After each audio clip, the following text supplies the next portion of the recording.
Hey,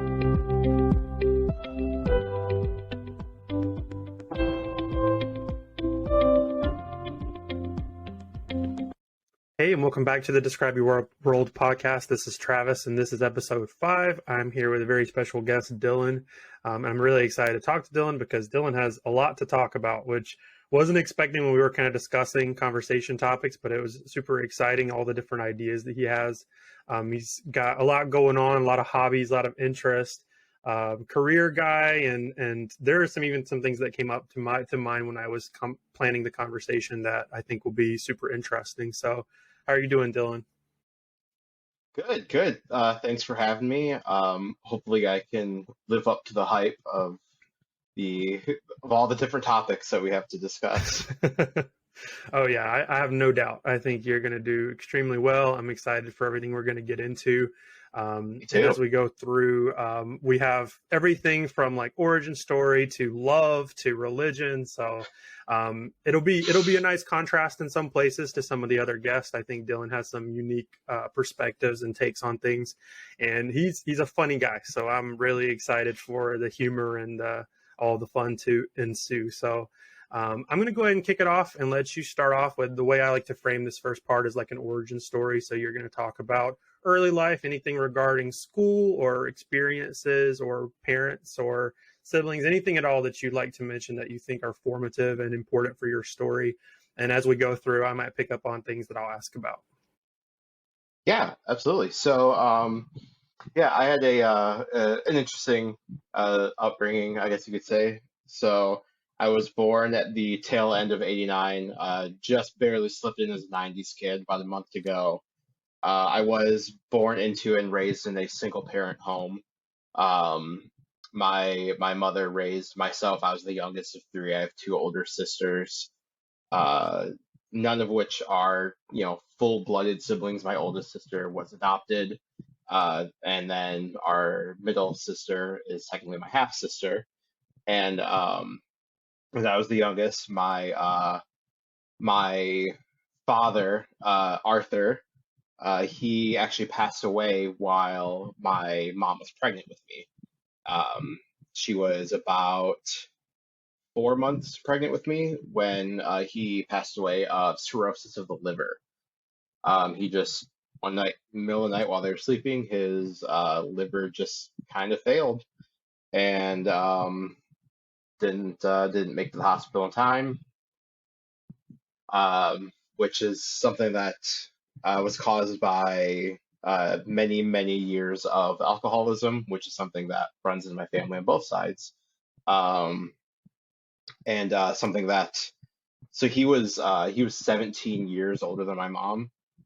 He actually, fun fact, he joined the Navy the day before my mom was born, which is a little creepy if you think about it for too long. um, but uh, but yeah, so and he had been, a big drinker. He had kind of chilled out on that when he met my mom, but by that point the damage had been done. So yeah, I grew up, like I said, single parent home. There had been, guys that had come and gone throughout, but my mom kind of was both the mother and father figure for me. And but she did her best, and we unfortunately financially her best wasn't always enough, which is just the way it is sometimes. So we moved around a lot, around the capital city area of Michigan, which is where I'm from originally, and kind of bounced around a couple different schools. And it's honestly it's kind of hard to give a robust origin story like some of your other guests have done, because honestly I don't have a lot of memories from childhood, and that's not even like oh, I have no good memories because childhood was so terrible. It's like I don't remember my childhood. Like I just have so few memories, and um, there's glimpses kind of here and there that are like maybe this is a memory, maybe it's something that I made up and now don't know if it's a memory or not. Right. Um, But uh, but yeah, so I like I said, grew up. So sorry, trying not to repeat myself too much. No, you're fine. Single parent home, and I had my two older sisters. My oldest was not around a whole lot as I was growing up. She, um, let's say, wasn't exactly on the right side of the law for most of her life, and spent a lot of time wearing very brightly colored jumpsuits. And so she, to her credit, has gotten her life together and is a wonderful mother to my nieces and nephews, and is just is crushing it these days. But she went through a period of time uh, when that wasn't the case, and so she wasn't around a whole lot. So it was really just my sister Emily and I for most of my life growing up, and she kind of really helped step in when my mom wasn't able to, and uh, just did things like making sure that I had new clothes for the new school year, making sure that I had the like a trapper keeper and notebooks and stuff like that that I needed when my mom wasn't able to provide it, which was often, not only because raising a family on a single income is expensive, but uh, it's much more difficult to raise a family on a single income when a large portion of your income goes to your drug habit, which she also had and still does. So it was, yeah, it was interesting, to say the least. But um, but yeah, and then I think I went through. So along with alcoholism running in my family, like I mentioned, we also have the grand old mental illness gene as well. And it was uh, high school, as I'm sure your previous guest slash wife Catherine, who went to the same high school as me, can attest. That high school kind of sucks and is just a great source of some trauma. Um, and so uh, barely made it out of there alive. And yeah, from there I just kind of went off, and I am, one thing I am proud of is the fact that I am a first generation college student. I'm also the only one of my siblings to go to college. Um, and yeah, I mean, I wish it was more interesting, or I wish I had more details, I guess. No, you're fine. I was going to jump in with a couple questions because a couple of things Yeah, stick out to me about that kind of as you're structuring it. And even though you don't have specific memories, maybe you can kind of fill in some of the gaps as best as absolutely. possible. But so, how was it like for you to making friends? Because I mean, to me, and obviously, I don't know your full story, so this is a really good opportunity for me as well to learn more about you. But you seem like a very outgoing and you have such a bright sense of humor and you're fun to be around and talk to. So I imagine a kid who's missing a parent and who is seeing all these, heavy things going on, maybe was stunted a little bit in like being social, but I'm just curious what that was like for you. Yeah, I definitely was never the popular kid. Um, I was I was always very good at being a bit of a social chameleon, and just being able to kind of not totally fit in with anyone, but fit in well enough with everyone. Where being able to kind of adjust, my sense of humor or attitude or lingo or whatever you want to call it, to at least be on decent terms with all the different cliques. But I never really had like a super close group of friends growing up. Um, I've never really had a kind of best friend, or I should say, I've had best friends. I have never been someone's best friend. which is a distinction that is definitely there, and that you're usually only aware of if you're on that side of it. Right. I I think the one of the closest and longest friendships I've had, which is well now unfortunately um is someone I haven't spoken to now in years, has kind of faded away.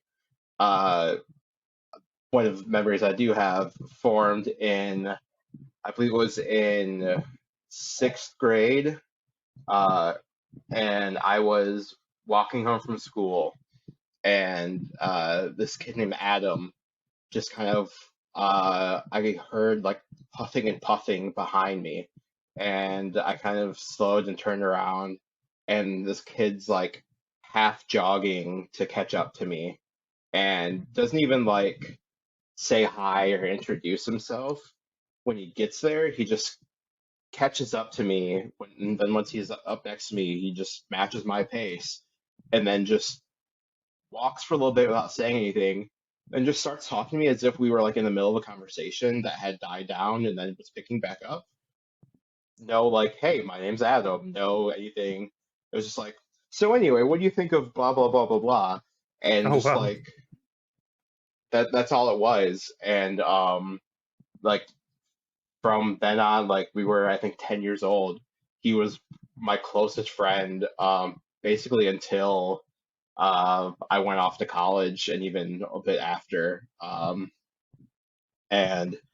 like I said, unfortunately, that's a friendship that has faded away. We've just kind of, gone down different paths in life since then.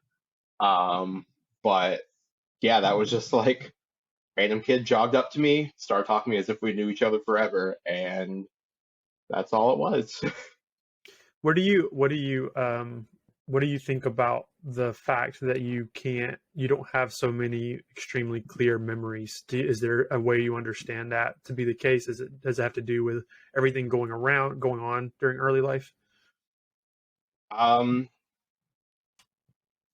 I honestly like I don't really know why that's the case. I don't know if it's an issue of like, you know, trauma that I blocked out, if it's an issue of just not doing anything worth remembering, um, or if I just hit my head real hard one day, or what happened there.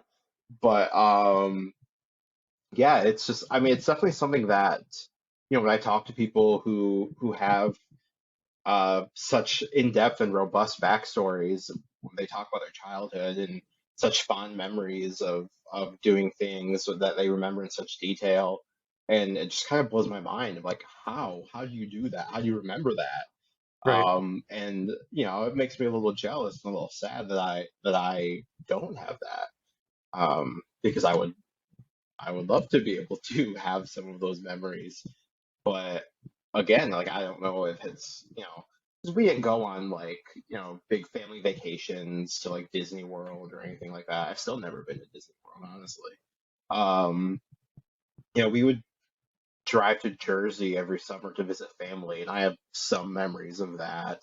But like otherwise, we didn't, do like those big ticket things, that live in a lot of people's memories of childhood because we just didn't have the money to do that sort of thing.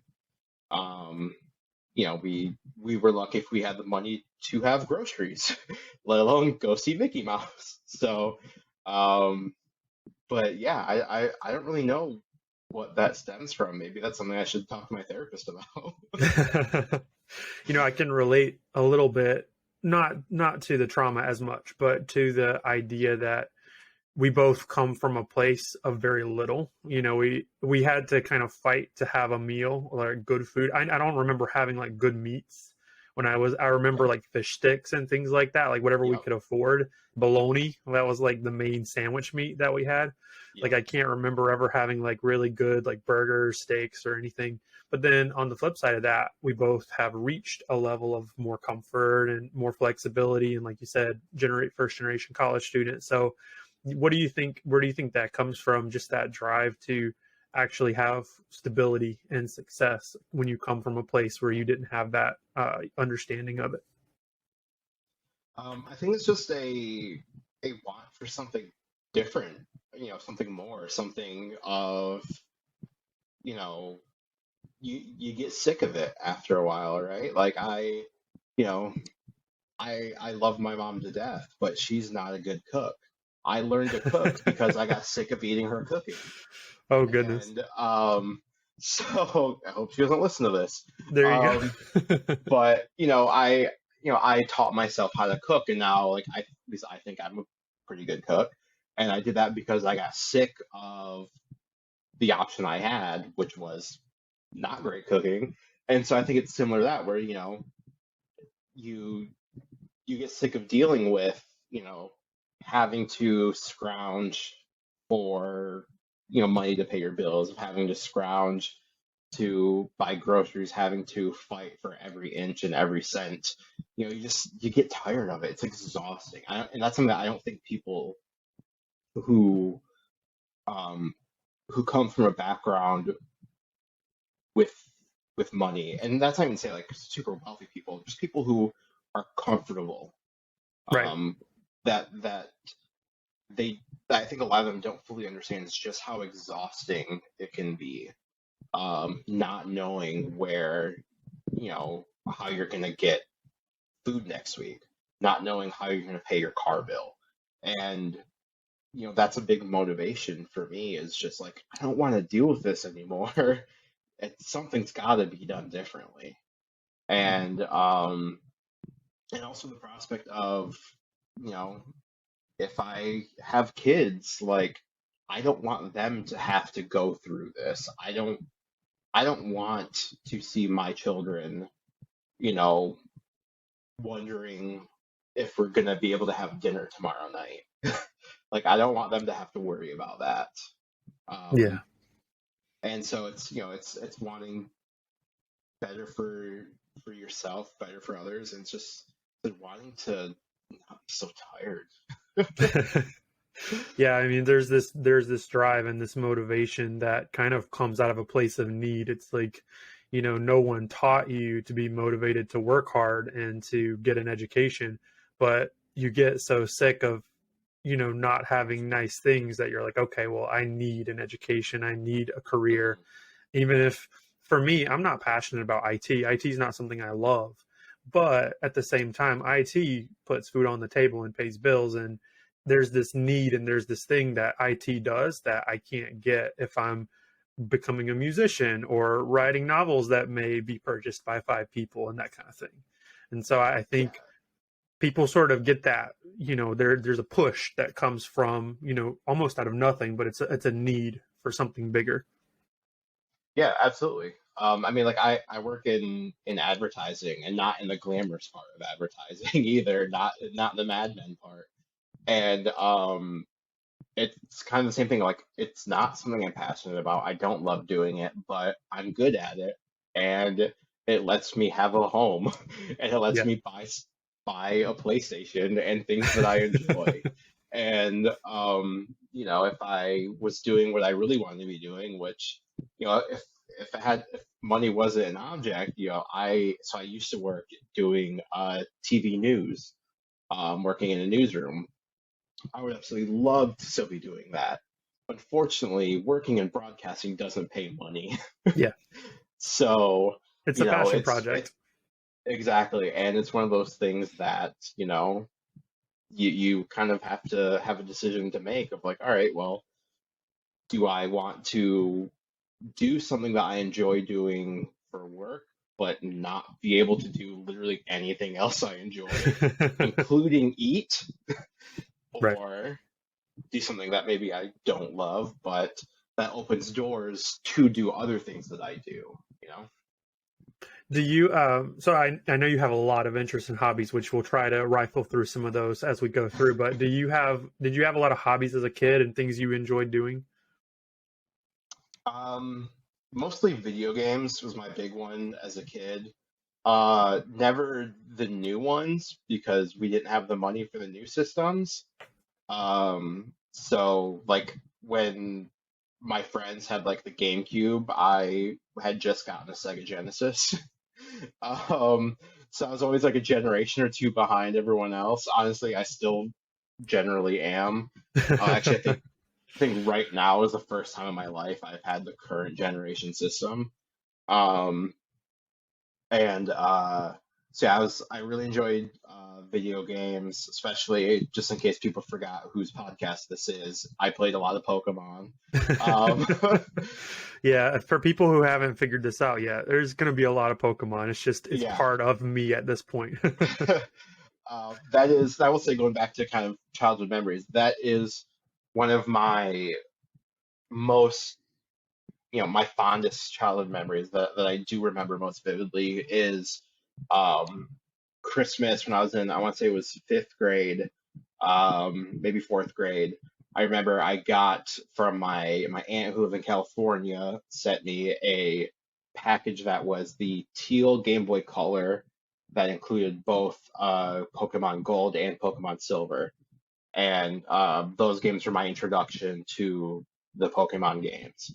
And I just remember being so excited to open them and literally being yelled at because I spent the entirety of Christmas on the couch playing Silver. Um, so yeah, that was a big thing growing up. Video games, I played Yu-Gi-Oh! Card game. Never got into the Pokemon cards. I collected them, never played the card game. Never learned how. Um, but I had the other thing was, and kind of goes with the video games, that was my biggest hobby and still is my biggest hobby today, is media consumption. Just broad, just I am a media consumer. TV, movies, video games, books, comic books, like whatever. If other people are creating something, I want to see it. Yeah, I mean, kind of a good person to ask to come on your podcast because you There you like go. consuming media. Now you can be consumed by other Hey, people. there we go. I mean, it's kind of a funny thing, and I know it'll become a meme if more people watch and listen. But Pokemon comes up a lot, and it's almost like music or something, or art at this point. It's this universal thing that people just kind of stumble into, and either they bump it and they never touch it again, or it just kind of becomes ingrained. But I think there are Yeah. a lot of different cultural things like that people interact with in some way. I will say that you date yourself a little bit by being a Gen 2 guy Oh because yeah. all of my other guests are either been like Gen 3 or GameCube or like all of their Oh yeah. earliest Pokemon experiences were later on. Oh yeah. I just the other day went back and watched your first episode of the Lins and was absolutely stunned when she mentioned her first experience with Pokemon being a Coliseum, Yeah. and just remembering GameCube and how old I was when that came out, and just being like, "Oh my God, I'm so old." For the record, I'm 32, so I'm probably the oldest guest you've had. Um, and yeah, I was at that point. I already was watching the show, so it was, yeah. By the time Gen 4 and those other ones came out, that were some of your guys' introductions, I was already kind of falling out of it. Yeah, you were outgrowing it by the time we started. Yeah, exactly. I'm an old man. It's fine. No, I think it's cool. I mean, because we always go back and play those older games anyway, and I kind of am jealous because I wish that Gold and Silver or Red and Blue were my very first ones. I could have experienced what it was like whenever they first added color to the Pokemon sprites. Like that must have been such a cool thing to experience. And I remember Emerald when Emerald came out and the sprites started moving. It was a big deal. But obviously Yeah. now there are these 3D characters that could do lots of cool things other than move. But it does make me feel old sometimes because I know there are kids who may never play like red, blue, or gold and silver because they're so young, and it's weird. It's weird how time passes and everything changes like that. So before we move out of the early life portion, I am curious, do you have at least one positive or one like negative memory that you want to sort of insert as like a formative a piece that complements that origin story? Oh man. I think positive would probably be just the relationship I had with my sister Emily. Um, with her. kind of stepping in and almost being a parental figure.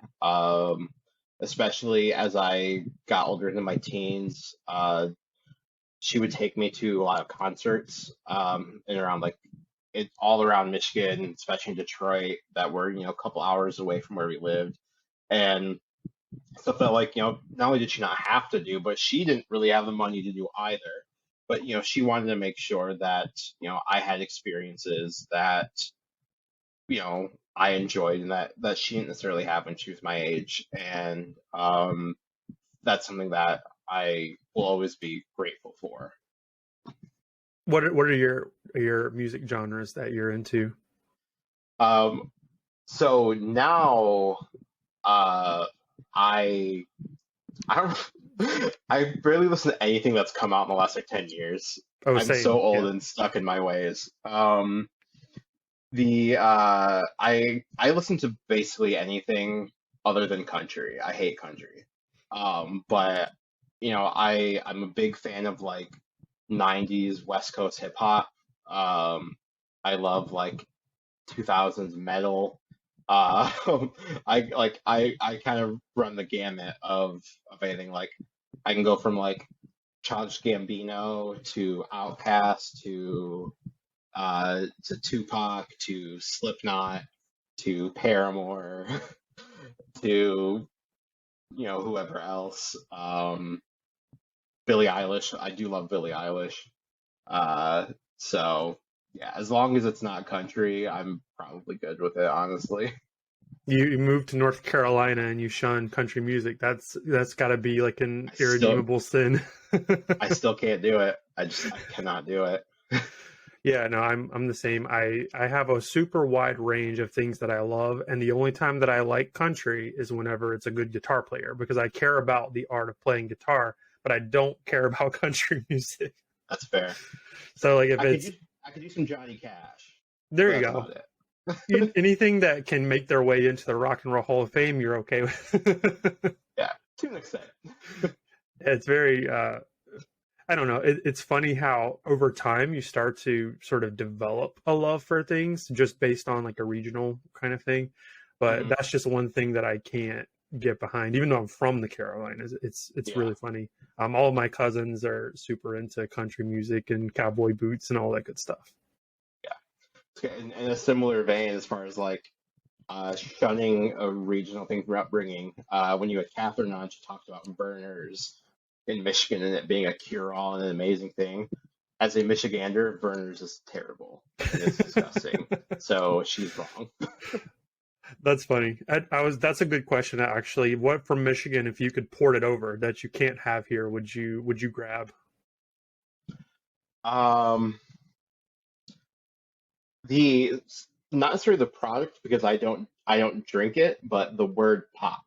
Because people here say soda, and it's soda's for baking. The word is pop because that's the noise the bubbles make. I don't drink it, but it's called pop We had this or punch discussion cheese. in the last episode. We had this discussion with Vandy323, and we talked about different words because he's from Michigan as well, which I didn't know. But we Mm, talked about different words that are, just sort of Carolina things, and then words that just aren't okay to say. And like I was saying, that spigot and spigot were two different words, and spigot's not a real word. The word is actually spigot. That's how it's spelled. And I think soda and pop was one as well. We also have yeah, tar instead of tire, and we have oil instead of oil. So I'm sure yeah, Catherine would concur that those are just not okay to say. yeah, probably. Cool. So I want to move into romantic relationships. And for those listening, this is the first time that I've discussed love with someone on the podcast. And it's something that I care Ooh, a lot about. So it's funny that it hasn't come up. It's just that having a lot of content creators on for the first few episodes, it just doesn't really come up. But it's cool. It's interesting. And I'm definitely excited for your take. Catherine and I, we're good friends with Dylan and his wife, Lauren. So just to kick it off, how did you meet Lauren and what did you think when you first met Lauren? yeah. So like Travis said, my wife's name is Lauren. We've been together actually. This November will be 10 years that we've been together. We met in college in we were both taking an elective PE class. specifically archery. So we met in archery class in college. I was very bad at archery. My entire left arm was covered in bruises the entire semester. But yeah, we were assigned our different little like lanes that we were in, and the group that I shared a lane with was next to the lane that her group was in, and just happened to work out that some of her friends were both in her lane and in my lane. So there were a lot of conversations that would happen between the two groups, and so her and I would start chatting and stuff, and it, everything kind of first kicked off at uh, a couple of the people in that class, one of the groups, were hosting a Lord of the Rings watch party at their apartment, doing a drinking game along with it. And so uh, once I found out that she was going, I made a point to also make sure that I was going. And neither her and I were drinking at the party, not because we didn't drink, we just didn't drink that night. And we did make our own little mini game of basically just messing with everyone else, because one of the rules to the drinking game is to take a drink every time there's a panoramic shot, which, if you've seen Lord of the Rings, there are a lot of them. But also, fun fact, no one at this party knew what the hell a panoramic shot was. And so every few minutes, so whenever a panoramic shot would happen, someone would hold up their cup and yell panoramic, and everyone would yell panoramic and take a drink. And so eventually her and I would start doing that just whenever we felt like it, even if it would be like a close up on someone's face. And which, for those of you who don't know, is not a panoramic shot. So we basically just made our own game of how long we could get everyone else to think that they were drinking two of the panoramic shots when there weren't any. So that was our own little mini game at the party, and then from there we just kept talking more and started hanging out a bit, and then the rest, as they say, is history. What is it about, interacting with her that was different from interacting with other girls or guys or anybody else? She so her and I shared a lot of similar interests, but not so many that we ran out of things to like talk about, I guess. Because something that I found in the past with not only friends but also with previous romantic interests is that, like, if you have too much in common, it kind of gets boring. And that's something where, like, we had similar interests of like we both at the time were really big into soccer, specifically like the same team, and so like we talked about like that team. We talked about just different things like that, and so we had enough common interests to attract us to have a conversation, but then also things that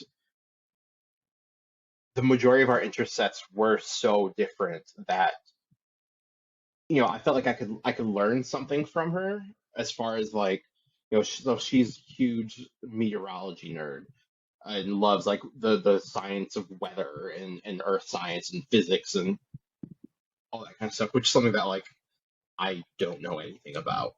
And so it's something that like was always interesting to like talk to her when that stuff would come up and see how passionate she was about it too. And so being able to have someone to talk to that was, just interesting to talk to, and who I felt like was intelligent and passionate, and that I could learn something from, and that hopefully could learn something from me. Whether she did, who knows?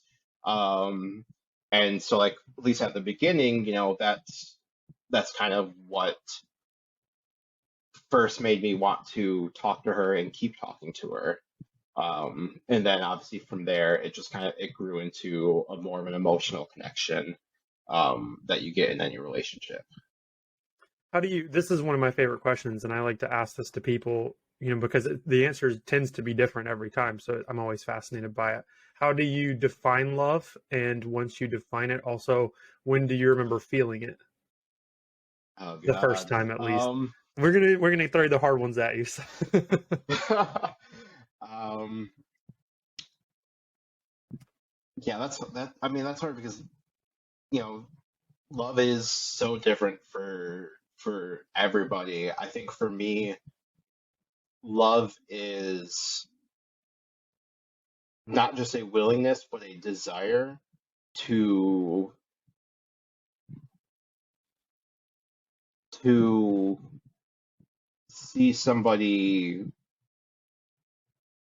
to see somebody's happiness, even if it means the expense of your own.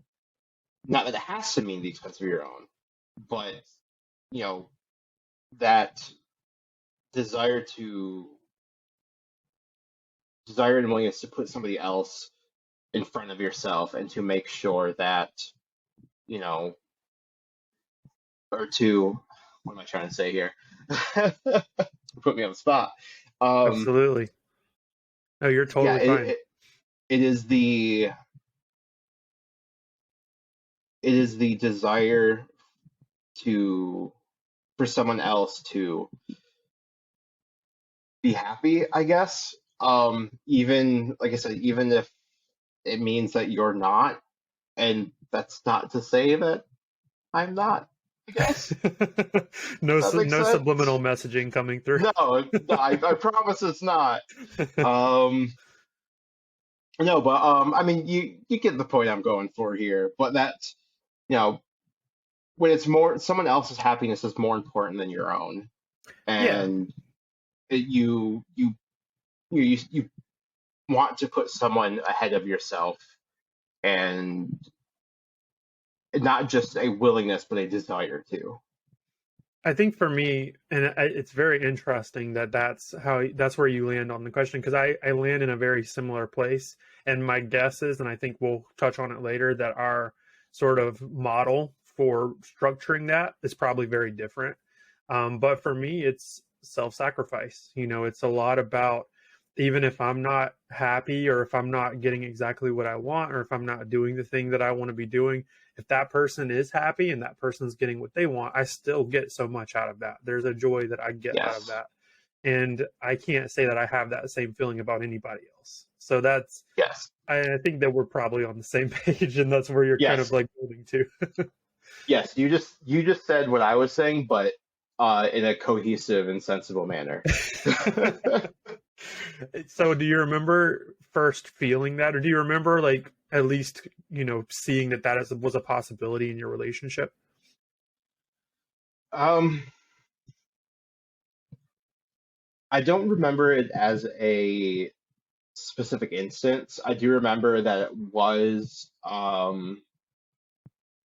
was earlier than I conveyed to her.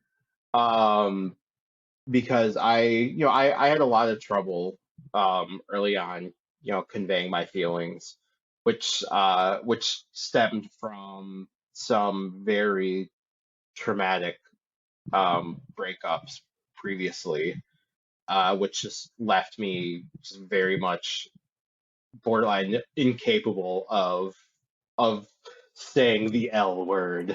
Um, Absolutely. and so that's something that did cause some tension for a while, and because it was something that while I was feeling it, I wasn't able to express it, um, because there was that fear of being open and being that honest with somebody again, um, and yeah, like it wasn't really a moment or an event that was like where it clicked or anything like that. It was very much a kind of gradual thing for me. Yeah, it's kind of like, it's a dangerous word, because you're opening a can of worms. Like, as soon as you say it, then it's out there, and your feelings, Yeah, you're bare. Everything's on wearing your sleeve. So it's, I don't know, it can be scary, but it's also exhilarating, and it's nice to connect with a person in that way. Um, Obviously, everyone who's gone through relationships of any significant amount of time can say that they've had issues and problems and things that have come up that have made things difficult. Can you share an example of something that you would say was a hardship or a hurdle that you had to work through together? Um, yeah, I mean, so 2020 was very difficult, and not for the reason you might think. Had absolutely nothing to do with COVID. Um, it's 2019 and then going into 2020, we were going through a very rough patch, and it actually got to the point toward uh, right around New Year's 2020 where we were, I think, basically as close to breaking up as you can be without actually breaking up. Um, and mind you, at this point, like we had been married for 2.5 years. So this wasn't even like we were still just dating at this point. And like it was a serious, looming possibility of separating and going our separate ways. Um, and it was a situation where just I was just deeply unhappy, um, not just in our marriage, but just in life. Depression is something that I've struggled with um, for as long as I can remember, to varying degrees. Um, and 2019 was an especially difficult year for me, mental health wise, to the point where uh, I actually gotten to the point where in 2019 I was outlining my suicide note, and the and I was having thoughts and feelings that the last time I'd had was in high school when I was practicing self harm, and that kind of course, something like that is going to impact other areas of your life, and one of them was our relationship, and so things were very bad, and we had multiple conversations about how things were going, how how unhappy I was, and uh, yeah, like I said, we were about as close as you could get to splitting up, and thankfully, and I'm so grateful that we didn't take that final step of making that decision. We ended up seeking out a couples therapist. Shout out to Daniel, and so we ended up doing couples therapy. We saw him for a little over a year, and it.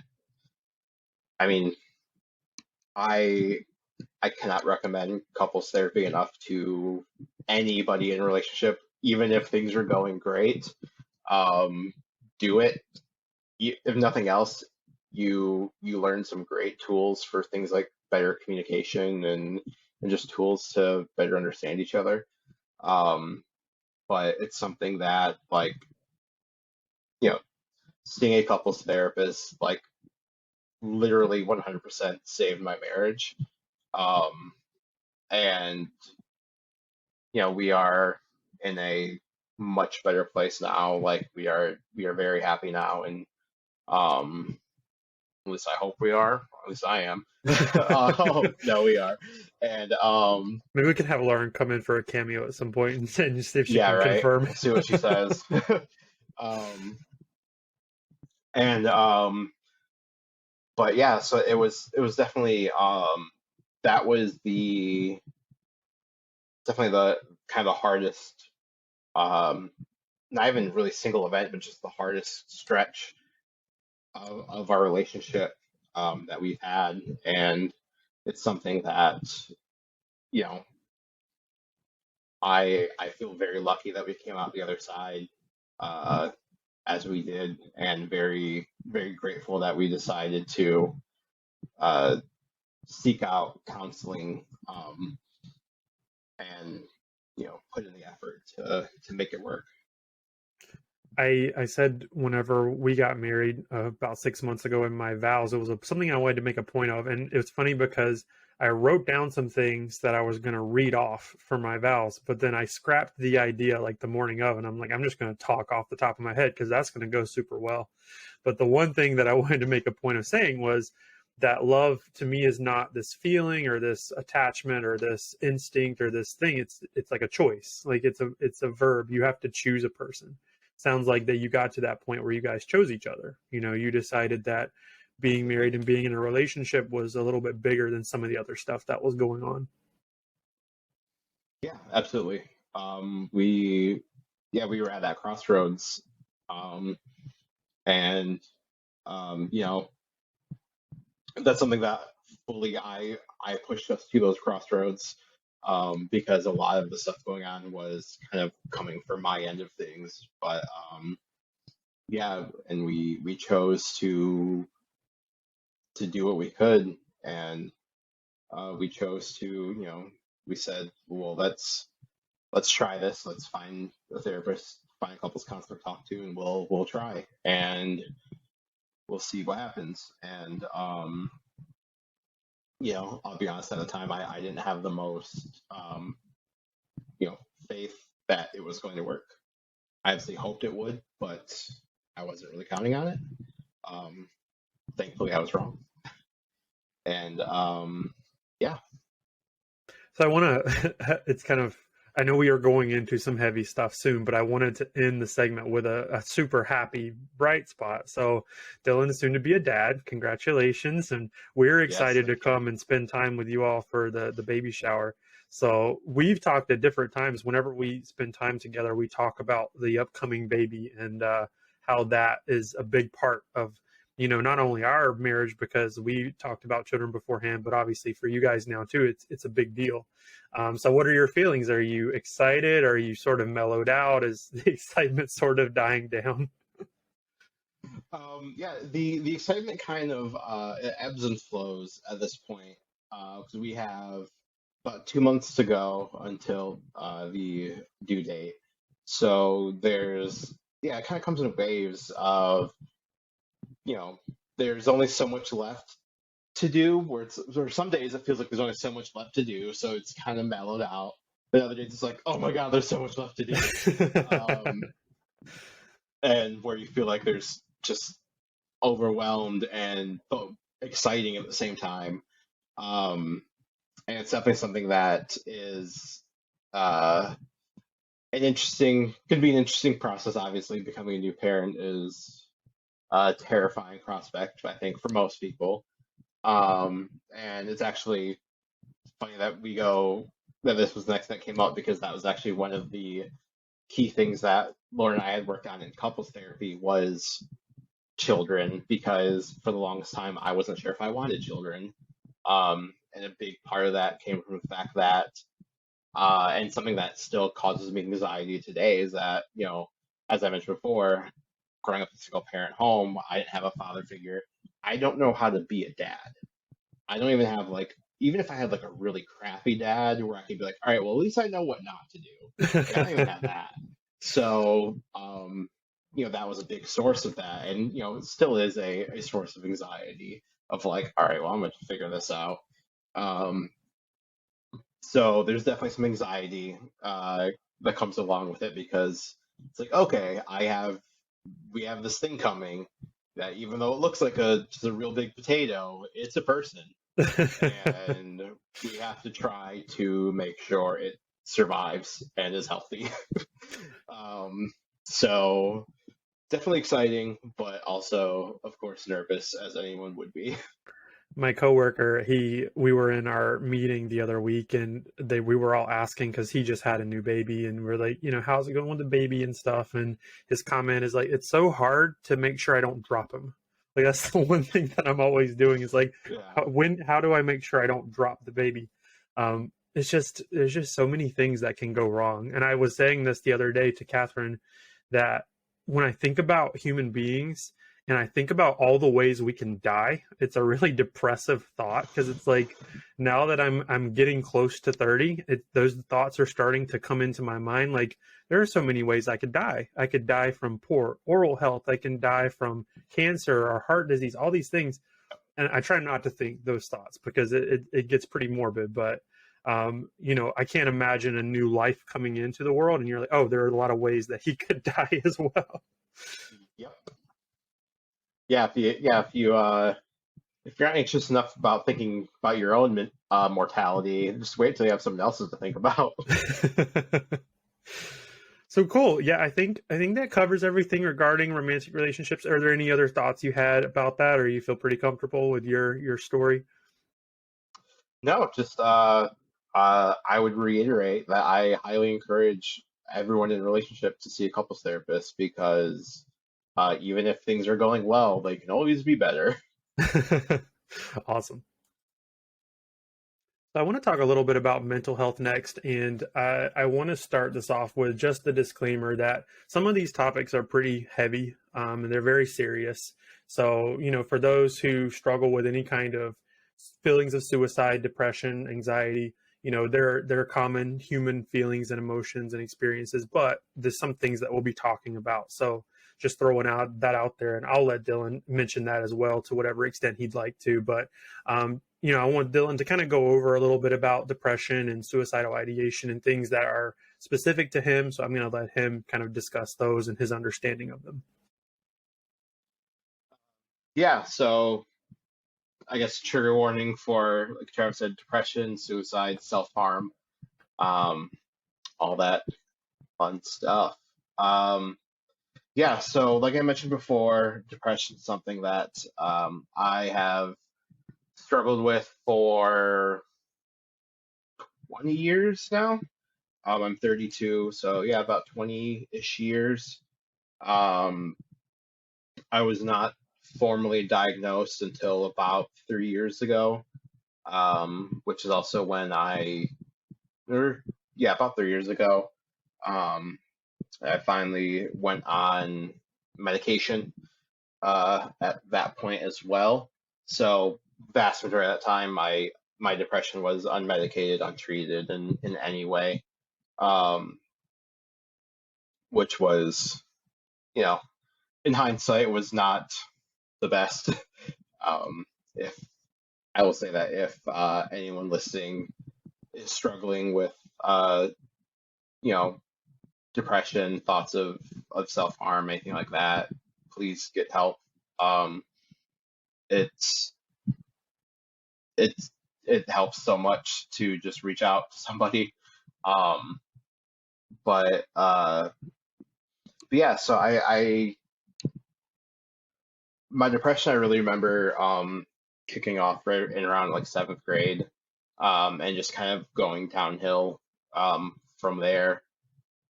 Uh, um, my depression has often manifested itself in something called chronic suicidality, which is basically just the the constant thought of suicide, not necessarily the desire, but the thought of it, of it's just it's an ever present um topic, on my mind, and it's always kind of looming as something that is just there as an intrusive thought, as just kind of in the back of my head. There's always kind of just like a reserved spot for thoughts of that. Like I said, it's not a necessarily a desire or an intent. It's just it's always there. And the sorry, I'm kind of losing my train of thought. No, you're good. I recently I came across a term that I thought described the way my depression manifests perfectly. And of course, the Germans have a word for everything. It's called Sehnsucht, which is the a feeling of it's almost like a feeling of longing, but not for anything in particular. So it's like, if you've ever felt homesick, or if you've been somewhere and you just feel like you don't want to be there anymore, or you're doing something and you don't really want to be doing this thing anymore, or you're like, I don't want to do this anymore. It's that, but there's no alternative. So it's not like, oh, I don't want to be here, I'd rather be home, or I don't want to be doing X, I'd rather be doing Y. It's just I don't want to be here. There's nowhere I'd rather be. It's just not here. There's nothing I'd rather be doing. It's just not this. I'm feeling homesick, even though I'm home. Um, where it's just that longing for something different, where you feel like you're missing something, but you don't know what it is. Um, and that has and that's how a lot of my depression kind of manifests itself of um that feeling of like no matter what it is that I'm doing, no matter where I am, no matter who I'm with, this isn't what I want to be doing or where I want to be or who I want to be with. Hmm. There is nobody I want to be with or anything I want to be doing or anywhere I want to be. So you kind of like there's no solution. Um, but yeah, for me that's often how it presents itself. Um, and uh, yeah, so that's kind of how it's been, kind of broad around. I don't know how kind of detailed you want me to get into as far as any specific events or timelines of struggles with it or anything like that. It's your story, so you can talk about it as much as you'd like to. As far as content is concerned, I'm not super worried about that. I am curious because when you're describing the feeling, the word that comes to my mind is ennui. But I understand that that's not exactly the same. That's more of like sadness from being bored, whereas you're talking about, there's this feeling that doesn't have a way to be satisfied. Like it's a feeling that Hmm. sort of undercuts everything else, despite your efforts to you know work through it or replace it. So I mean, sure, if you feel free to give an example if you want. Obviously it's your story and your perspective, so I don't want to make you uncomfortable with descriptions No, and stories and things like that. no, not at all. I mean, I'm kind of open. Like I said, my struggle with depression has been kind of tumultuous over the years as far as periods where it's not really been much of a factor, and then periods where it's very much been a factor. I mentioned previously the period in 2019 when I was you know miserable, and when I went through a seemingly normal kind of depressive slump, except it ended up not being normal and uh, ended up kind of spiraling just deeper and deeper into that until it got to the point where I didn't really see a way out. Um, and and yeah, and it where I was, you know, I was basically outlining a suicide note of, what to say to my wife and my friends and my family. And because you know, I didn't think that that there was a solution, or that there was another way out of the hole I was in. Um, and it's not the first time that I found myself in a hole like that. I referenced it before too. My sophomore year of high school was a similar situation where I practiced self harm, and that was probably the you know darkest period of my life. That was a period where um, I in hindsight, I wish that my kind of cries for help had been noticed, and so that I could have gotten the help I needed at that time. Um, but unfortunately, I didn't. But fortunately, uh, it didn't get any worse, like it has for so many other people. Um, but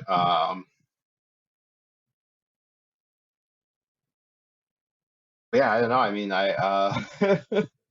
not really sure where to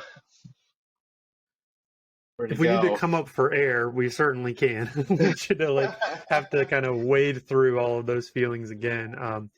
What kind of comes through, or something that comes to mind, is something I struggle with quite a bit, and it's something that I talk about on the podcast every episode, but just the idea of purpose and calling, and figuring out what is my place in the world and what am I supposed to be doing before I die, that kind of thing.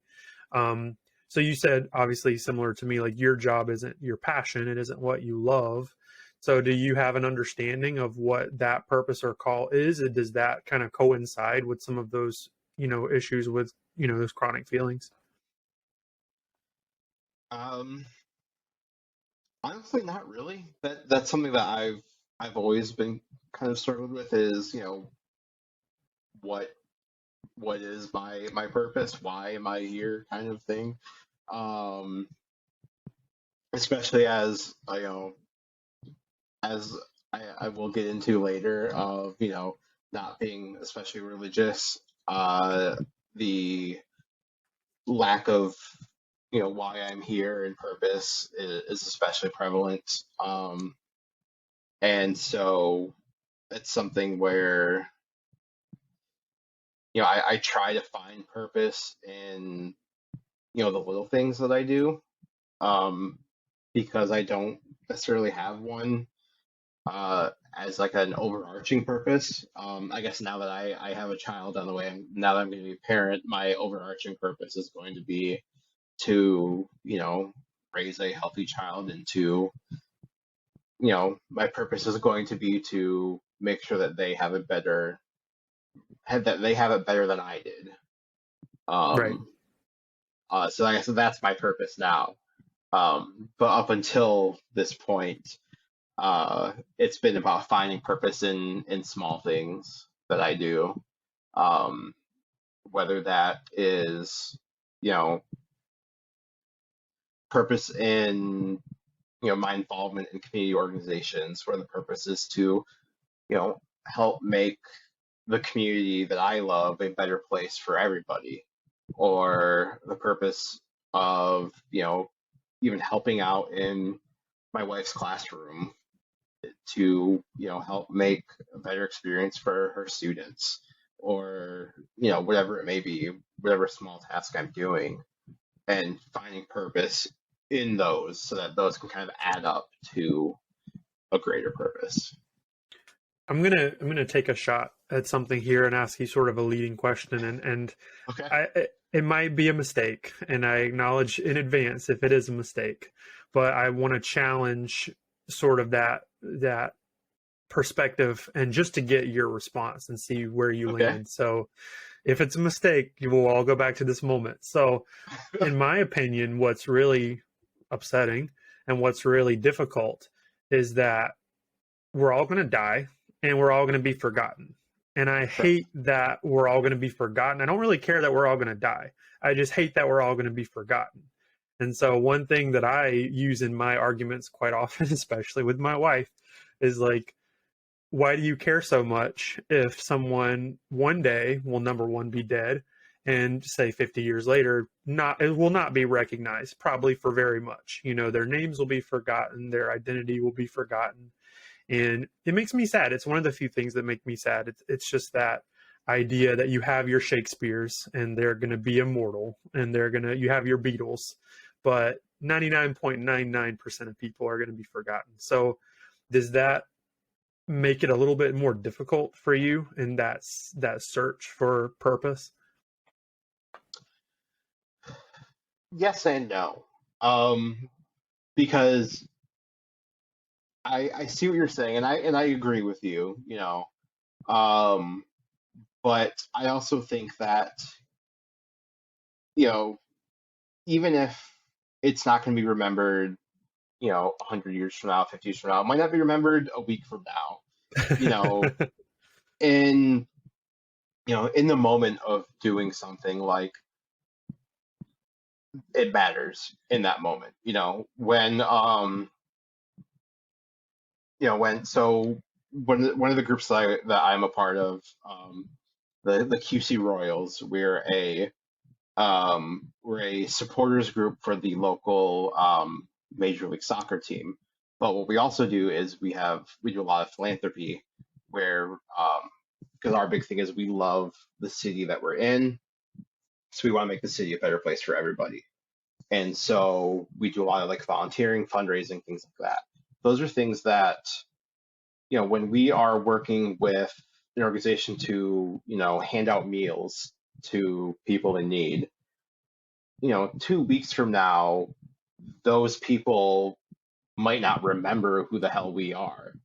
They might not remember that it was us specifically handing out meals. But in that moment, on that day, we're making a difference because they're getting a hot meal that they otherwise wouldn't have. And so for me, even though, yeah, it's not going to be remembered in the long term, but nothing is. Because even Shakespeare in the Beatles, they're not immortal, because eventually the sun's going to burn out, the planet's going to die. Eventually, everything will be dead. If you go out far enough into the future, everything will be forgotten.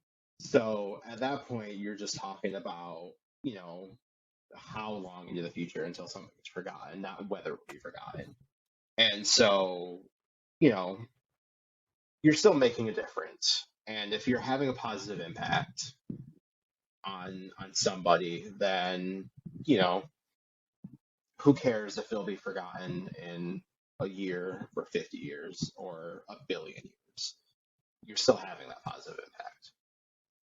Yeah, it sounds like, and I there's a streamer, and he has a channel called Healthy Gamer GG, but he's a psychologist, or a psychiatrist rather, and he talks a lot about being present, and it's a big sort of thing with his conversations and interviews, and I think it lines up nicely here because you're sort of achieving that purpose in the present instead of worrying about achieving something later on, because may or may not achieve it and it might or might not matter. But if you can achieve it in the present, at least it sort of counteracts that underlying feeling that you have of wanting more, kind of thing. Or that's at least what I'm hearing.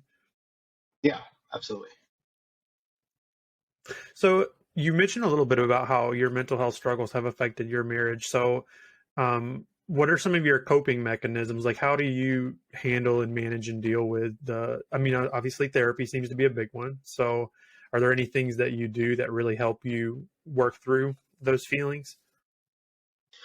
Um, yeah, I mean, I've got a few different things. Some of them are as simple as, like, you know, like, I just need to be alone for 15 minutes.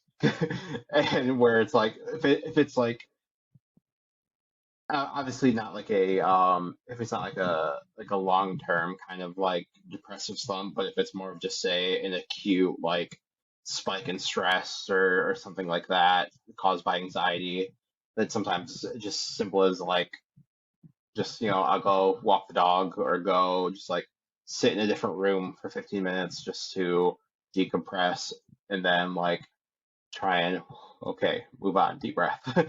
And but for those kind of like longer slumps, I have my kind of happy triggers, I guess you can call them. I have like songs that always do a really good job of kind of calming me down and putting me in like a better mindset. I have like video games that like put me in like a happy place. Like TV shows are like feel good shows, things that I are still like part of like kind of my media consuming hobby. Um, but that I know and associate with, good feelings and good vibes and that I can kind of turn to kind of help relieve some of that and pull me out of it. Um, Conversely, there are also things that where sometimes you have to almost steer into the skid and like watch something that's gonna make me bawl my eyes out and just get it all out. Release So it. it yeah, exactly. So it really depends. Like it's kind of hard to describe like how you know what you need. You just kind of like after a while you just can kind of tell like, okay, do I need like the happy song or do I need like the sad show? Um and yeah, and those are things that help with the they don't obviously solve it. They don't end the depressive slump, but they will kind of help mitigate the peaks and the valleys to help kind of level it out long enough for it to kind of naturally, because at least for me, I can't speak for everybody else's experience. It's cyclical, where these slumps will happen, and eventually I will come out of the slump, and I know that it's just kind of a waiting game where you have to wait it out, and by having those tools to level out those peaks and those valleys, it makes it easier to wait it out. How are you with anger? Do you don't seem like a very angry guy? Do you get angry often? Um, I can be quick to anger, but I'm also usually, on the occasion when I am quick to anger, I'm also usually pretty quick to mellow back out. Okay. So yeah, it's not like a sustained thing, and usually that anger occurs when trying to find a parking spot. Not even Yeah, driving, just specifically trying to find a parking spot. my big thing, and again, it always comes back to Charlotte drivers, and I'm going to talk about it in every episode of the podcast, and I can promise by that. But someone cuts me off or someone drives poorly, I become angry, and that's the only time. But that's what makes me angry. Fair enough. Yeah, I don't know. I'm kind of the same. So when I experience intense emotion, within a couple minutes, I'm able to either overcome it or move past it. And one thing I've learned in marriage is that not everyone has that same experience, and sometimes Yep. intense emotions have to last a few days. So just more advice for people listening, it could end up becoming like a relationship advice kind of thing. But like sometimes you just have to leave people alone and let them have their couple days to deal with that emotion because they Yeah. might not have the same experience as you where like 10 minutes later I'm set. Yeah. And I mean that's something that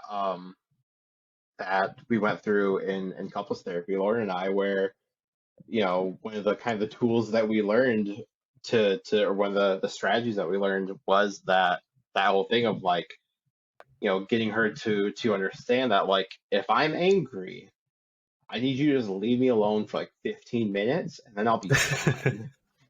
And like and then I'm good. That's all I need. Just like 10-15 minutes alone, I'm good to go. What's your then this is kind of the in this little piece about the mental health and everything, but one thing Yeah. that fascinates me is the hierarchy of needs and self-actualization, and I think your response should be extremely interesting based on what you said so far. So what do you feel about self-actualization, and to what extent do you feel self-actualized? Um What do you mean by self-actualization? Can you elaborate a little bit? So just yeah, so reaching that pinnacle or peak of, you've got everything else covered regarding your needs as far as physical, food, water, shelter, and all that thing, but just being satisfied and feeling like you have accomplished what you set out to accomplish and feeling like you've learned and understood the things you needed to. Yeah, I mean, I will say that um I'm definitely not a person who is or has ever been satisfied. And that's not in a like uh a Alexander Hamilton ambitious way. Um, I can't think of the word. I can't hear the word satisfied without thinking of Hamilton. Yeah, we I should have blame had a Catherine Hamilton for segment that maybe next time. next time. Yeah. But yeah, that's not even like a from an ambition aspect of like, no, I want more, more. It's more of a like, um, I'm just not happy enough of a person to be satisfied with anything. Um, where nothing is, it goes back to that idea of Zenzu that I mentioned of that just constant dissatisfaction, where even when my you know my depression is kind of at a lull and it's not especially prominent, there's still at least a little bit there where it's like at least a little bit I don't really want to be doing what I'm doing. And it's like a little bit not super satisfied with whatever's going on, or whatever I've done or accomplished. And then there's also the whole, imposter syndrome thing, which is a whole other story. Um, but but yeah, it's yeah, satisfaction is not something that I'm overly familiar with. And like I said, it's not because I'm ambitious. One of my favorite artists, or at least 2020 COVID and everything going on, one of my favorite artists was NF. I love NF for whatever reason. I don't love a lot of rap, but I love NF. And there's a point that he makes in a lot of songs where he's talking about success and goals. And there's a lot of truth in the idea that every time you meet a goal, there's has to be another goal that follows it. And so that kind of comes into play with me a lot where I'm creating a podcast and having these conversations, and that's really cool, but I could be doing this, or I could be doing something that's even more impactful or meaningful, or, Hmm. I'm happy with a certain church that I'm attending, but I could be participating more or contributing more. And I don't know, I think it's part of that same feeling of there's no satisfaction that eventually overcomes you. It's like, you're always going to find some other area that could be better. Yeah, I think that sounds more of an ambition driven dissatisfaction of you've accomplished this goal, what's the next goal, what's the Right. next big thing, how do you get bigger, better, which is definitely not a bad thing, not a bad trait to have, especially when it comes to doing something like starting a podcast or creating content where you have to have at least some semblance of ambition to grow an audience, build a community. So For sure. So I think it's time to tackle the biggest and deepest and most challenging of our conversation topics, which is religion. can't This wait. is the point where we probably differ the most, and I think it's very exciting. So I want to preface for listeners and viewers that I never intended for this to be a debate. So we're going to steer as clear as possible from debating. But I will That's what leave you the think. door open in case you'd like to do a debate episode. I think that would be kind of cool. But Oh, the same jeez. point, this is more about your perspective and understanding and not really about my counterpoints. um, so, as far as religion, I mean, from an organized perspective, from a conceptual perspective, whatever you like, what are your early experiences and feelings and things you remember about maybe early life? Yeah. Yeah, I will preface by saying I also have no intent on debating. I if you spoke to me, 10, 15 years ago, I would give you no choice but to debate me. But I am past that point in my life of caring enough to debate people on it. Um, but yeah, so I grew up. My family was Methodist, so I grew up Methodist. We didn't go to church super often. We went kind of every now and then. Usually when my grandma was in town, we would go to church. Um, but definitely was not a regular occurrence. I did go through a period in high school where I was kind of that was my most religious period. Was when I was in high school, and that largely stemmed from the my favorite band at the time.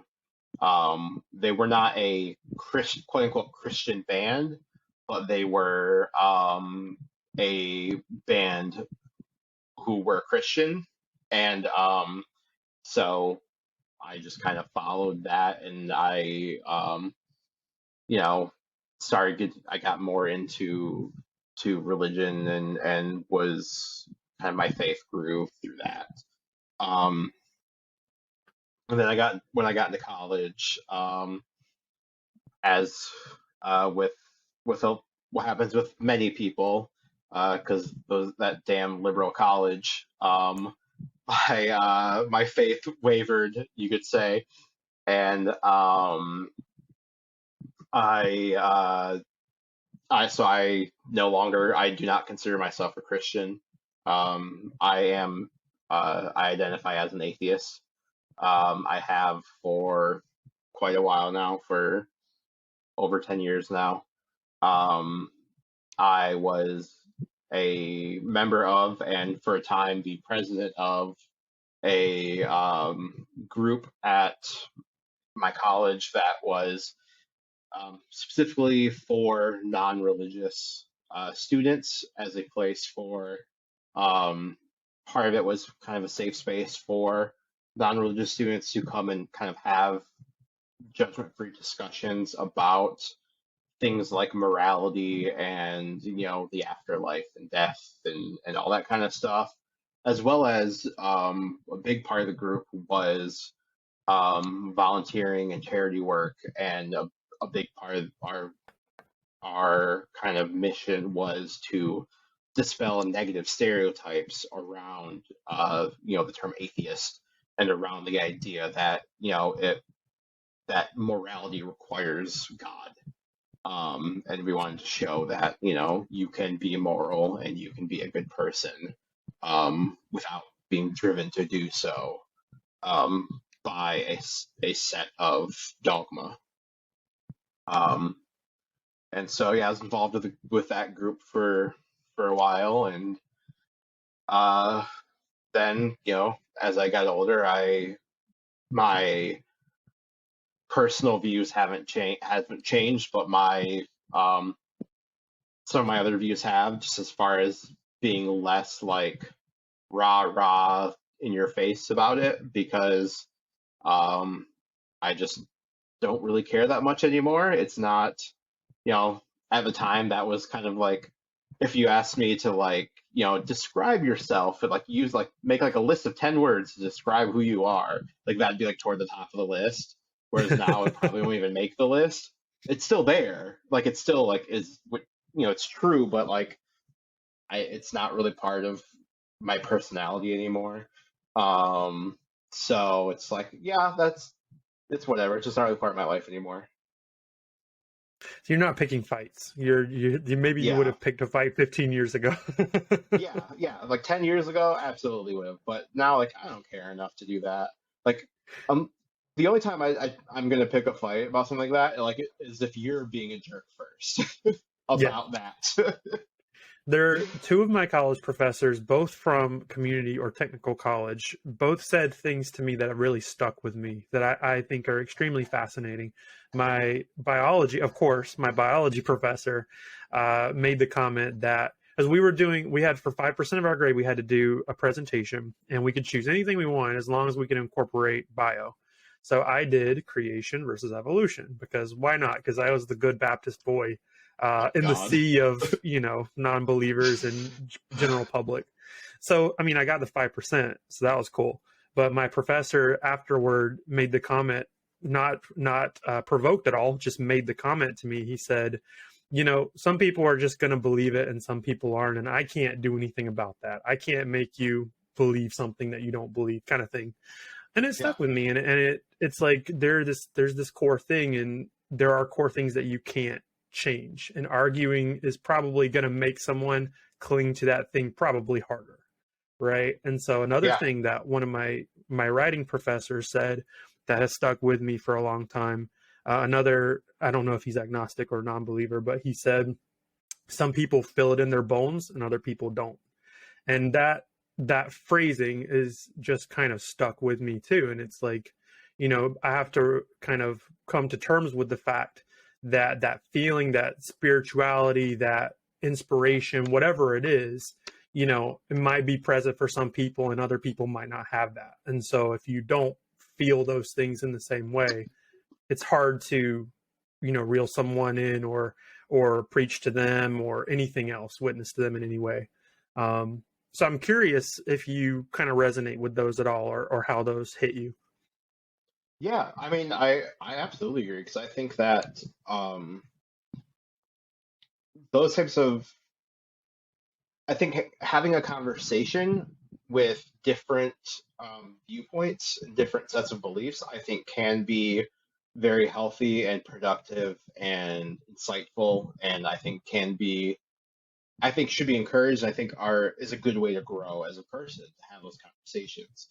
I think that also having debates are largely pointless because you're not realistically you're not going to convince anybody unless the person that you're arguing with or debating is actually open to changing their mind, which if they are firm enough in their belief that they're willing to enter a debate, then they aren't. Then like you're all you're doing is, you know, just pumping yourself up. Like it's not productive, I don't think. Um, so and yeah, I totally agree with that. Where some people it's there's an element of biology to it, kind of like the feel it in your bones thing. There's a it was God, it was probably 15 years ago now. They did a study um where they had people in MRI machines and they MRI machines, CAT scan on whatever brain scan. Um, and but basically they did brain scans on people who identified as varying levels of devoutness, ranging from straight up atheists to kind of moderates to like very devout evangelicals, and showed like images and played sounds of different things having to do with like church, religion, all this kind of stuff, and could see the different areas of people's brains light up. And they could see how different areas of the brain were more developed, more or less developed in certain people. And they found that there was a correlation between certain areas of the brain being more or less developed and religiosity in people. And so like there literally is kind of like the feel it in your bones, except it's feel it in your brain. Because there literally is a biological predisposition to religiosity where some people are gonna feel it and some people just aren't. Yeah. Yeah, and it's hard to come to terms with from the perspective of a person of faith, but it's also extremely important, I think, because the one of the bigger mistakes I think people of faith have made historically is the sort of like convert by the sword kind of thing, like convert or die, Yeah. which seems extremely insane right now to say, like, I'm going to threaten your life or you'll believe in my God. But it's kind of what happened. I mean, there was the Crusades, there's a whole thing, in the medieval period. So Yeah. it's, there's an approach to it and there's a place for it and there's an appropriate conversation for it. And that is the piece that hopefully, our Gen Zers out there can figure out and sort of implement and get in the right place so that no one is hurt or offended or feels attacked or feels pressured or, for whatever they believe or lack thereof kind of thing. And it fascinates me, and it's something that I have to come to terms with and something I have to understand. But like I said, hopefully the next generation can get that right.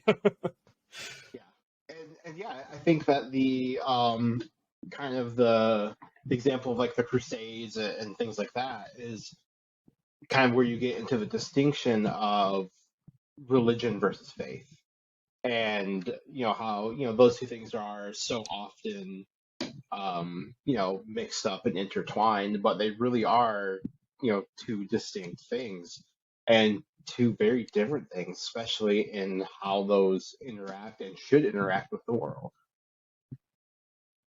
Yeah, it's one of the things that we might sort of land in the same spot and agree on with this is that I'm not a huge proponent of organized religion. I mean, I believe in going to church. I appreciate worship and hearing the word and preaching and things like that. But I find that man is such a bad mediator to God. Like, man trying to instruct me on how to have faith is never really goes very well. And one of my mentors in college, he was like a father figure to me, very religious Catholic guy. He said, if you go back and you look at the New Testament, Jesus didn't tell people to organize churches. Jesus didn't say for people to assemble and build churches and start worshiping him in a building. It's sort of a thing where Jesus is like, love people, be kind to people, and go out in the world and do more of that kind of thing. And so that's another piece of that sort of organized and structured religion that I struggle with and I dislike quite a bit. It's also, I read a book in college called Habits of the Heart, and it was in one of my religion classes. But the biggest piece that I pulled from that book was that we have like 100,000 Christianities in this country. So for me to find the objective true one is going to be a little difficult, and I think that that's a problem as well, where people sort of take Christianity and they're like, all right, well, I'm going to utilize it this way, or I'm going to interpret it this way. If we're all looking for objective truth, I think it gets lost in there somewhere. Yeah, absolutely. I think definitely on the same page in that regard. I think that um, I have absolutely no issue with faith. I think that faith is something that is and should be very personal to the individual. I think it's something that is very unique to the individual. Even if you go to the same service at the same church on the same day, every single person in that room is going to have a unique form of faith. It's going to be what faith is, how it feels, how it's impacted them is going to be different for every single person. And I think that faith, like I said, is and should be personal. I think that religion is a tool used by people where they basically it's weaponized faith. Not always weaponized in the forms of violence. Often it is in the aforementioned Crusades, or even in the things going on right now in Iran.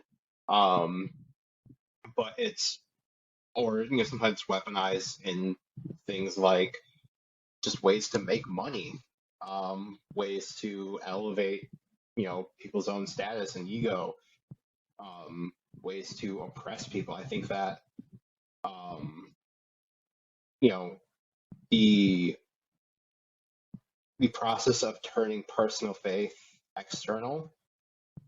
I think when that happens, you are begging for oppression and conflict. I think that it is inevitable. And that's not to say that religion has never done anything good. Obviously, religion has done a lot of good throughout the world, throughout history. It's also objectively done a lot of bad. And and I am I have I have no issue with faith. I am an opponent of religion. I'll I put it was going that to way. ask, I mean, I guess the question that kind of grows out of that and stems from that is when it comes to things like hope, faith, and sort of those worshipful experiences that do have those positive effects. Because I mean, objectively, meditation has a good positive like Yeah. effect when it comes to mental health and things like that. So where do you land on those things? Even if you're not directed or pointed at something, and maybe you don't know that there's something there, do you still have positive feelings about those experiences?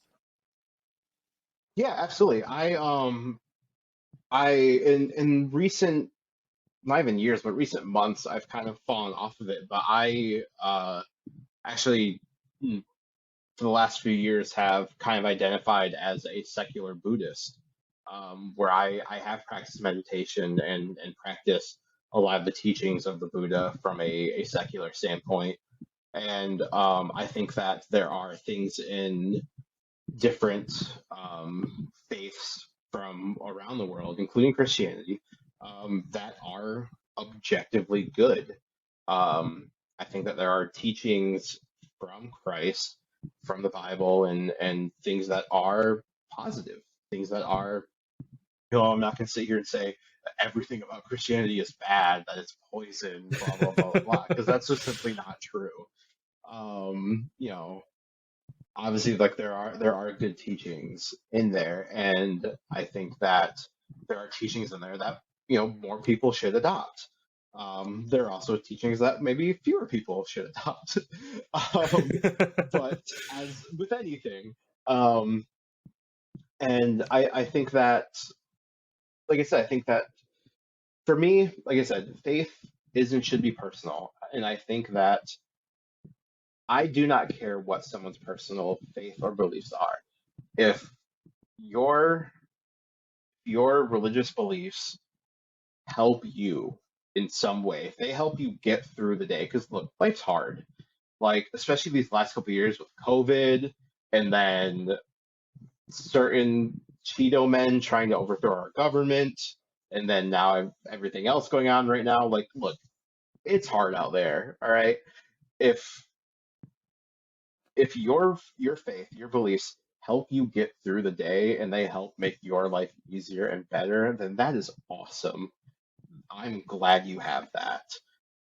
Where for me personally, where I draw the line is when that faith stops being a personal benefit and starts being a, hey, this is what I believe, so you have to follow it. Right. And we're seeing that right now a lot in politics, especially with even like local school boards is trying to ban books that have LGBTQ references or characters in them and trying to take those books out of schools.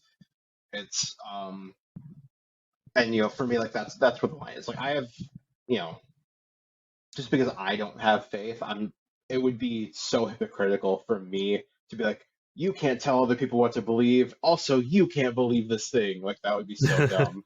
um so yeah, like if it helps you get through the day, like we're all just trying to survive at the end of the day. Like it's wild out there, and whatever gets you through it, like you know, whether it's praying or cracking a beer at the end of the day or playing Skyrim, that's what I do.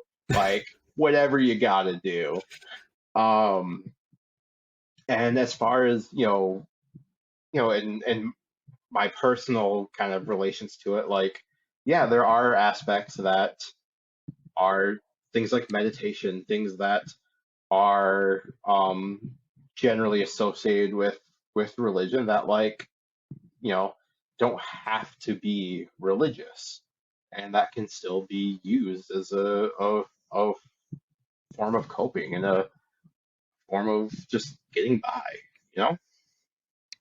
Yeah, it's more about what you do with it and the way it's utilized versus, whenever it leaves you and starts touching other people, that's when you have to start asking questions and making sure that, you're not having a negative impact versus a positive impact. Yeah, absolutely. It's just like the whole like Cool. keep your hands to yourself thing when you're in kindergarten. Like keep your hands to yourself, don't touch other people. Same rule applies. I think that that's a good place to stop with the whole topic. But like I said, doors always open for heated debate. It sounds like you're not in that place anymore. You're not interested enough to fight people, so that's totally fine. Yeah, it's just to conclude a little bit, to give my own thoughts on the conversation. I Yeah. think that what people can take away is that despite differences and despite different experiences and different origins, there's a lot of commonality because we're all living on the same planet under the same circumstances with the same experiences. And it turns out that we're all being affected by it in very similar ways. So I definitely encourage people who are listening or watching to understand other people. That's sort of the purpose of the podcast, is to dig deep and get a stronger sense of the world around you and other people who may be a little bit different. Because it's going to make you a little better and make you a better citizen or member of society and the world around you as well. So I definitely encourage that. It's a very enlightening process every time one of these conversations occurs, because I feel like I learned a lot and I understand you much better. So hopefully it becomes a model for somebody who wants to have the same kind of experience. So I do want to give you time to conclude as well. I have some questions for you. And for those who are watching and or listening, this comes from a show from the 90s called Inside the Actor Studio, hosted by James Lipton, RIP. And so what he would do at the end of his interview or conversation is he would ask a series of 10 questions. These questions have been edited for content. So these are not the same 10 questions that James Lipton would ask people. But I do want off the top of the dome answers, one phrase, one sentence, one paragraph, super minimal. But I'm always intrigued to learn kind of, the answers here. So I'm going to throw those at you. So number one, what is your favorite word? Bamboozle. Okay. Also a cool game. Fun one. Yeah, what is your least favorite word? Horror. Oh, okay. That's interesting. What do you not like about it? I just feel like I'm always saying it wrong. I feel like it's like the R vowel R. I feel like growing up I had to go to speech therapy because I couldn't pronounce my R's. I always pronounce them like W's. And so I struggle with words that have a lot of R's. So really any words that have a lot of R's in them, I don't like saying bad mouth. Cool. But you like horror movies and shows. Oh, I love horror movies. I just don't like the word. What excites you?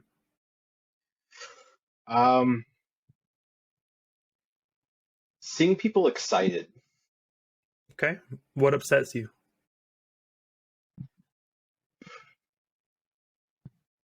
Upsets me.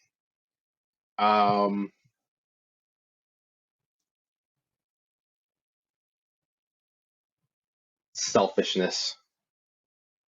Fair. Okay. What sound or noise do you love? Crickets. The woods at night. What sound or noise do you hate? The sound of people scraping their teeth on like a fork, or scraping their fork on like a plate. It sends chills down my spine, and it's a bad day. Yeah, I concur. Don't do that if you're out there scraping. Just stop. What motivates you to act every day when you wake up?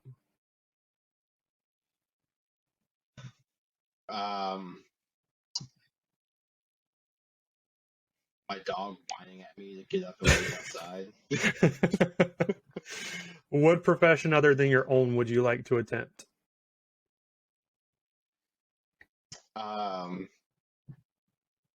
Being independently wealthy enough to not have to work. Money's not real, right? Yeah, that counts, right? Yeah, you could do the thing. You can just be on Robinhood, just check your account balance every day, and you're set. Yeah.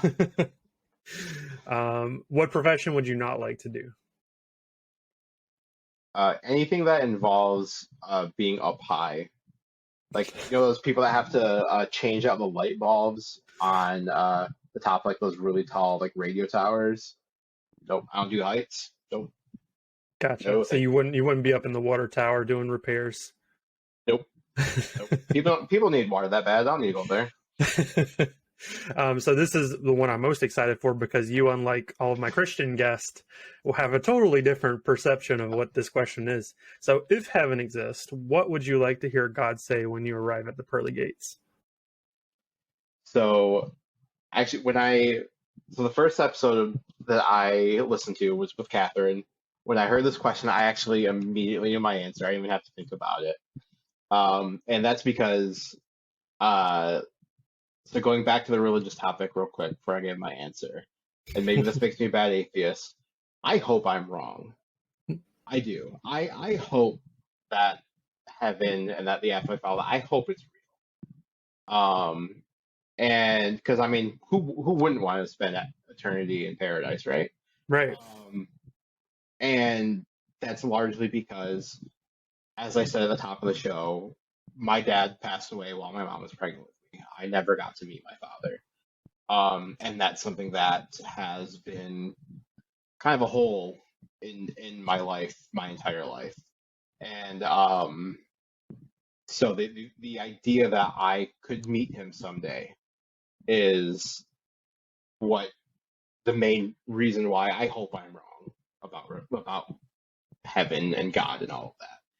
And so when I heard this question, I immediately knew my answer, which is your dad's over there. Oh yeah, that's beautiful. I wanted at some point to throw this into the conversation, but I didn't want to be insensitive. But I'm going to do it now because you opened the door for it. Okay. So I always love the argument, and I always do it if I'm going to debate or argue with somebody. It's my Uh-oh. favorite one to go to. It's the cheap shot. If I'm wrong, doesn't matter. But if you're wrong, there's a big problem. This is very true, and I've had people say that to me before, and I'm banking on, if I'm wrong, that God will care more about how I've lived my life than whether or not I went to church. Yeah, I mean, I think that's something that I'm learning as I go, and not that I've accepted, but that I'm learning as I go. Yeah, that's the hope, but who knows? We'll see, I guess. Yeah, I mean, as my healthy gamer GG, as my guy would say, because someone asked him on an episode, it might have been Ludwig, if you're familiar with him from YouTube, but he was like, "Dr. K, what happens when we die? Just tell me." And he's like, "You have to die to find out." Yeah. Uh, so Uh, cool. So I really appreciate your time. I think we've had a great conversation, a lot of really good topics, and I would definitely love to do a part two at some point. I thought it was really healthy and invigorating and fun. So I'm going to let you have the final word. So you shout yourself out however you want, say whatever you want, and then I'm just going to hit the music and everything's good. yeah. Thank you again for having me. This was a lot of fun. I really appreciate it. I think this is an awesome idea for a show that you're doing here. I once again want to plug that if anyone listening is struggling with anxiety, depression, any thoughts of the such, um, please reach out, get help, because it, it's worth it to get help. Um, and also, actually, I also want to close with a question for you, Travis. Is when are you going to describe your world? I mentioned this earlier on the phone with my mother. So I have this idea that if I come up on a week that I don't have a guest available, that as a backup and a fallback, I'm just going to do my own story. So whenever we get to the moment of, I just can't get a guest to work with me, or that's the week, that's the episode you'll see. Okay. All right. Well, let me know if you need a guest host for that one. That would be fun. I have also spitballed the idea of having a guest host or like a co-host. So that could be a nice trial run. You can ask me the There we go. All questions. right. Sounds good. Cool. All good? Yep. Thanks again. Alrighty.